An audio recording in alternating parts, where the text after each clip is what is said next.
नमस्कार विद्यार्थी मित्रांनो, इयत्ता 9वीच्या पहिल्या प्रकरणाबद्दल आपण इथं चर्चा करणार आहोत.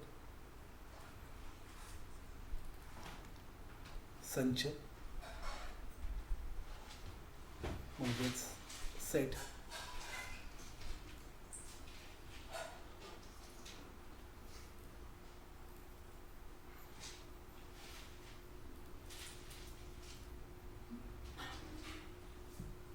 आपण स्लाइड शोच्या माध्यमातून या प्रकरणाची माहिती घेणार आहोत.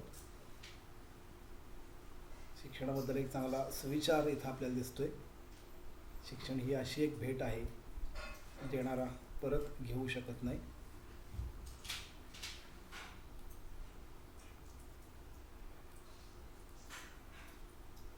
Sets. Let's study in this chapter sets introduction, types of sets, Venn diagrams, equal sets, subset, universal set, intersection and union of sets, number of element in a set. संचाची आपल्याला माहिती याच्यामध्ये घ्यायची. संचाचे प्रकार आपल्याला शिकायचे. वेन आकृती शिकायचे. समान संच आणि उपसंच, विश्वसंच, संचांमधील क्रिया, छेदसंच आणि संयोग संच आणि एखाद्या संचामधल्या घटकांची संख्या कोणत्या सूत्रानं काढली जाते हे आपल्याला या प्रकरणामध्ये शिकायचं आहे. काही चित्र आपल्या समोर इथं दिसत आहेत. Some pictures are given below. It contains the group of things you no.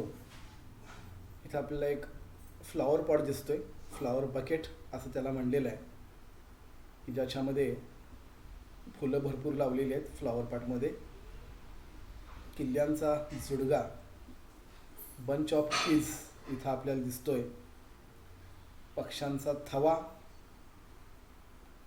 Flock of birds, एकावर एक पुस्तकं ठेवलेली आहेत. पाईल ऑफ नोटबुक्स आणि 1 ते 12 आणि अनंतापर्यंतच्या संख्या, कलेक्शन ऑफ नंबर्स आपल्याला इथं दिसत आहेत. अजूनही आपल्याला अशी बरीचशी उदाहरणं सांगता येतील की ज्यामध्ये समूह आहेत. आपणही अशी उदाहरणं शोधा, त्यावरती विचार करा. गणितामध्ये मात्र संच वेगळ्या एका पद्धतीनं दाखवला जातो. इथं आपल्याला अचूक आणि नेमकेपणा माहिती असणं गरजेचं आहे. म्हणजे जर एखाद्या समूहातले घटक आपल्याला अचूक आणि नेमकेपणे ओळखता येत असतील तरच त्या समूहाला गणिताच्या भाषेमध्ये संच असं म्हटलं जातं. We use special word for each of collection given above.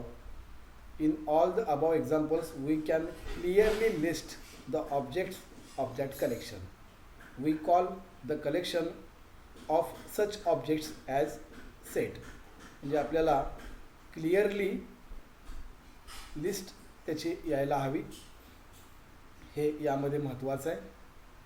आता खाली एक उदाहरण त्यांनी दिलेलं आहे की happy children in the village, brilliant student of the class. आता या दोन्ही उदाहरणांमध्ये आपण पाहिलं तर आनंदी आणि हुशार ह्याच्यामध्ये अचूक आणि नेमकेपणा येत नाही. मग आपण आनंदी कोणाला म्हणायचं? एखादा व्यक्ती मनाने श्रीमंत आहे म्हणून त्याला आनंदी म्हणायचं का एखाद्या व्यक्ती उगाचच सारखा हसतोय म्हणून त्याला आनंदी म्हणायचं? थोडक्यात आनंदी याची आपल्याला एक परफेक्ट व्याख्या इथं करता येत नाही आहे.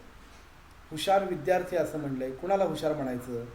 एखाद्याला गणितात जास्त मार्क पडत आहेत म्हणून तो हुशार, एखाद्याचं मराठी चांगलं आहे म्हणून तो हुशार, किंवा वेगळ्या क्षेत्रामधला त्याची हुशारी असेल. म्हणजे इथंही आपल्याला क्लिअर लिस्ट जी ऑब्जेक्टची आहे ती करता येत नाही. म्हणजे ह्यांना काय आपण इथं संच म्हणणार नाही. काही उदाहरण आपल्याला खाली दिलेली आहेत. आपणच आता याच्यामध्ये शोधायचं आहे की संच आहे किंवा नाही. डेज ऑफ वीक, आठवड्यातले दिवस. मंथ इन अ इयर, म्हणजेच वर्षामधले महिने. Brave children in the class, शूराबांचा शूर बच्चा. फर्स्ट 10 काउंटिंग नंबर्स, पहिल्या 10 मोजसंख्या. स्ट्रॉंग फोर्स ऑफ महाराष्ट्र, महाराष्ट्रामधला अभेद्य किल्ला. आणि planets in our solar system, आपल्या सूर्यमालेतले ग्रह. आपल्याला निश्चितपणे यात ओळखता येईल आता वरच्या व्याख्येवरनं की संच कोणते आहेत किंवा नाहीत. म्हणजे आपण संचाची व्याख्या जी मगाशी बघितली, if we can definitely and clearly decides the object of given collection, that collection is called a set. म्हणजे आपल्याला डेफिनेटली आणि क्लिअरली त्या ऑब्जेक्टबद्दल डिसाईड करता आलं पाहिजे.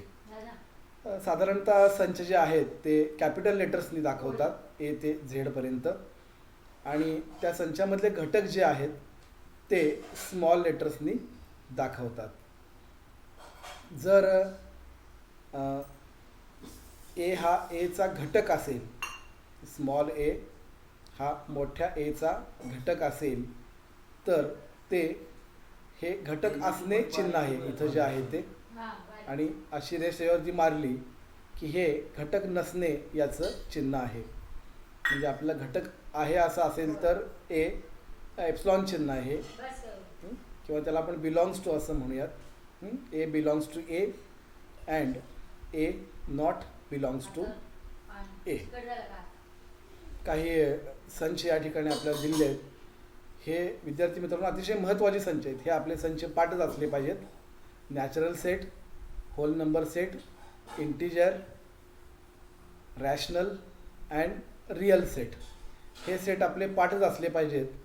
आपण हे सेट आपल्या वहीमध्ये लिहून काढा. हा नैसर्गिक संख्याचा संच आहे नॅचरल सेट. हा पूर्ण संख्यांचा आहे, हा पूर्णांक संख्याचा आहे, हा परिमेय आणि वास्तव संख्याचा संच आहे.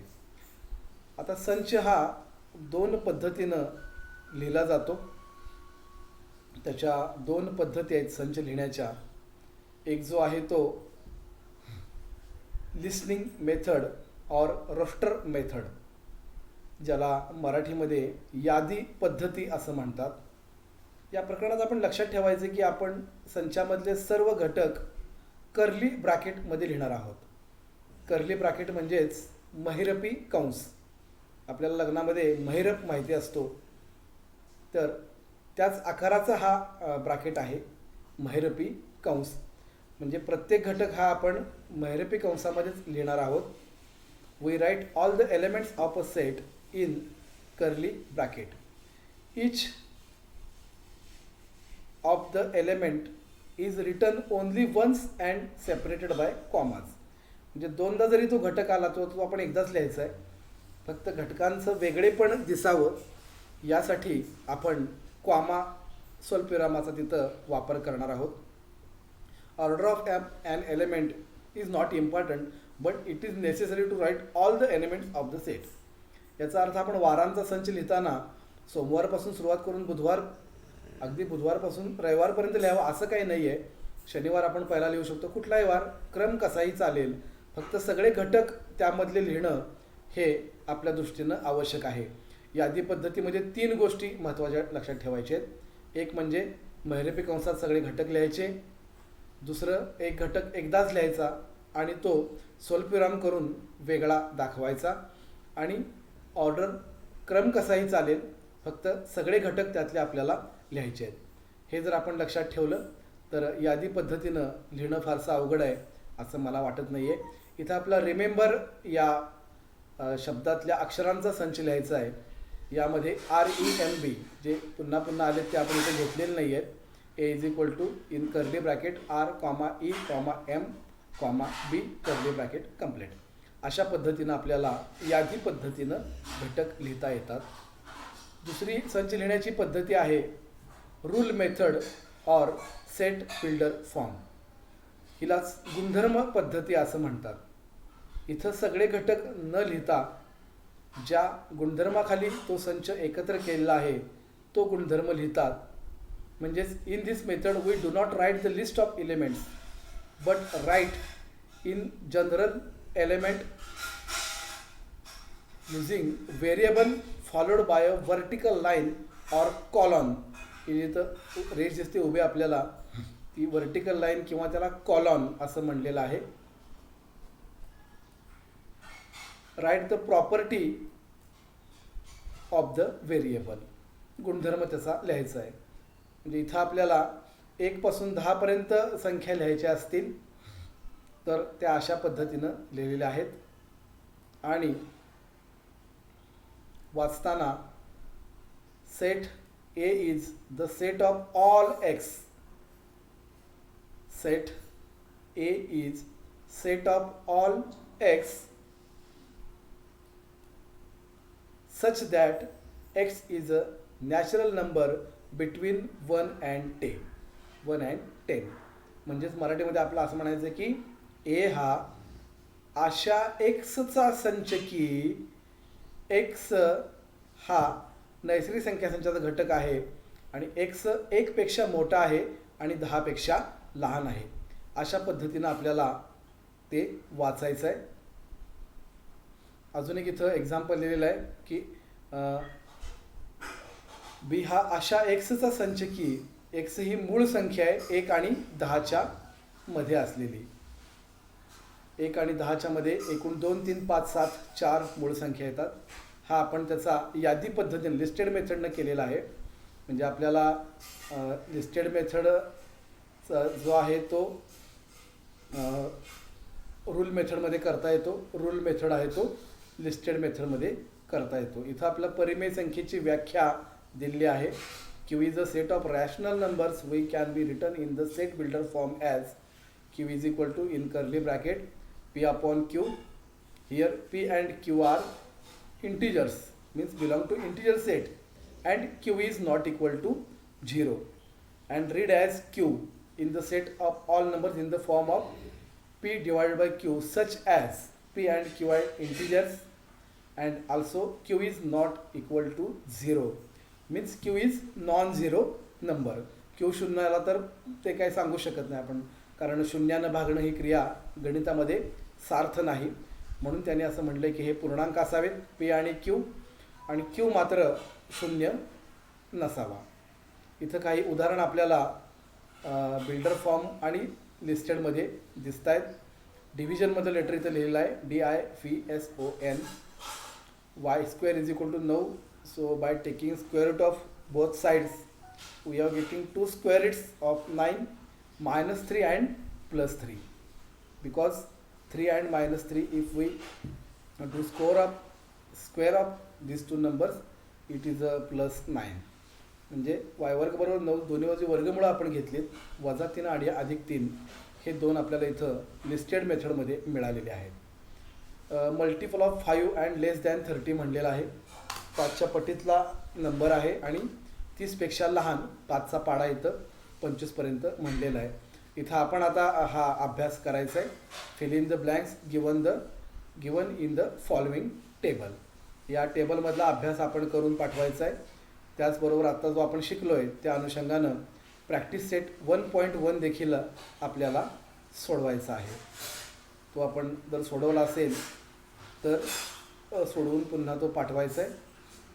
इथं आता आपण बघूयात की संचाचे प्रकार कोणते कोणते आहेत, त्यांची व्याख्या आणि संचाचा प्रकार. पहिला जो आहे तो सिंगलटन सेट आहे की ज्याला एक घटक संच असं म्हणतात. नावात व्याख्या आहे एक घटक. ज्या संचामध्ये एकच घटक असतो त्याला म्हणायचं एक घटक संच. A set consisting of a single element. एकच घटक त्या संचामध्ये आहे is called a singleton set. here given one example of that set. A is equal to in curly bracket 2, only one element in this curly bracket A is the set of even prime numbers. सममूळ संख्या आहे 2 ही, एकच घटक त्याच्यामध्ये येतो. सममूळ संख्या एकच आहे 2 फक्त, दुसरा कुठला घटक त्या संचामध्ये येत नाही. आता इथं अजून एक सेट म्हणलं आहे की empty set or null set. नावात व्याख्या आहे एम्प्टी आहे ना, म्हणजेच ज्या संचामध्ये एकही घटक नसतो त्या संचाला रिक्त संच असे म्हणतात. नल सेट, एम्प्टी सेट म्हणजेच रिक्त संच, मराठीमध्ये त्याला रिक्त संच असं म्हणायचं. If there is not a single element in the set which satisfies the given condition then it is called a null set or empty set. It is represented by null curly bracket or this sign is symbol is phi. phi मधला phi. तर हा phi आहे. इथे एक उदाहरण आपल्याला त्या संचाचं दिलेलं आहे. नॅचरल नंबर आहे 2 आणि 3 मध्ये असूच शकत नाही आहे. नैसर्गिक संख्या 2 आणि 3च्या मध्ये असूच शकत नाही, म्हणून हा संच आला B is equal to null set or phi. अजूनही आपल्याला बरीचशी उदाहरणं याच्यामध्ये घेता येतील की 12 फूट उंची असलेला माणूस, इथेही कोणी जगामध्ये येणार नाही 12 फुटापेक्षा उंच, त्यामुळे तो सुद्धा एम्प्टी सेट किंवा फाय येणार आहे. पुढचा संचाचा प्रकार आहे फायनाईट सेट. फायनाईट सेट म्हणजेच आपल्याला ज्या संचामधले घटक मोजता येतात त्या संचाला शांत संच म्हणतात. फायनाईट म्हणजे शांत. If a set is a null set or number of elements are limited and countable, म्हणजे आपण एखाद्या संचामधल्या घटकांची यादी करायला घेतली असता कधी ना काहीतरी यादी संपते. ती यादी संपत नाही असं होत नाही, कधी ना काहीतरी संपते. तर त्या संचाला then it is called as finite set. इथं काही उदाहरणं फायनाईट सेटची आपल्याला दिलेली आहेत. 1 ते 22 मधला 4 न भाग जाणारा नंबर असं म्हणलेलं आहे. म्हणजे सी हा अशा पीचा संच की पी हा 1 ते 22 मधला 4 न भाग जाणारा अंक आहे. 1 ते 22 पर्यंत म्हणजे 4, 8, 12, 16, 20 त्याच्यामध्ये येतील. त्याच्या दुसरा म्हणजे इन्फायनाईट सेट, त्याला आपण अनंत संच असं म्हणतो. म्हणजे ज्या संचातले घटक आपल्याला मोजता येत नाहीत. If number of elements in a set is unlimited and uncountable then the set is called infinite set.